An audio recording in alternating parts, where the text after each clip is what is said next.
ខាងនេះថ្ងៃនេះគឺខ្ញុំមកនិយាយជាមួយនឹងការដែលខ្ញុំទៅលេងនៅកពតណាអ្នកគ្នាហើយដំណើរទៅលេងកពតគឺពិតជាសប្បាយខ្លាំងមែនតើអ្នកគ្នា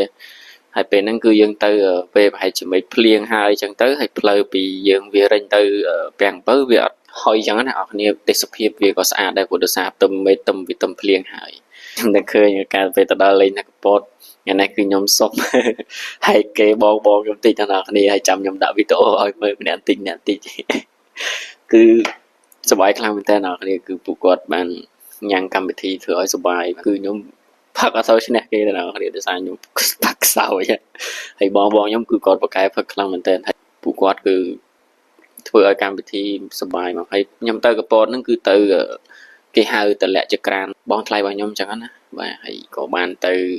ចេញពីកំពង់សោមទៅដើម្បីទៅកពតហ្នឹងហើយ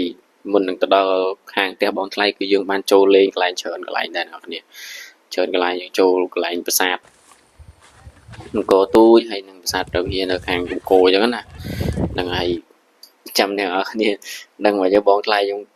គឺពួកគាត់សប្បាយខ្លាំងមែនតើគាត់បានរួមលេងសប្បាយញ៉ាំកម្មវិធីនិយាយរួមទៅពួកក្រុមបងខ្ញុំទៅពីនេះទៅគឺដឹងតែផ្អើលនៅភូមិនៅហៅភូមិស្អីទេ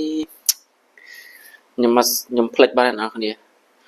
ដូចតែខ្ញុំស្គាល់តែវត្តមួយហៅវត្តខាងលុះភូមិអីខ្ញុំភ្លេចបាត់ហើយអ្នកនរគ្នាអាចខមមិនជួយប្រាប់ផងអ្នកនរគ្នាហើយចាំមើលថ្ងៃណាដល់ page ខ្ញុំបាន 30k follow ខ្ញុំនឹងទៅលេងកពតម្ដងទៀត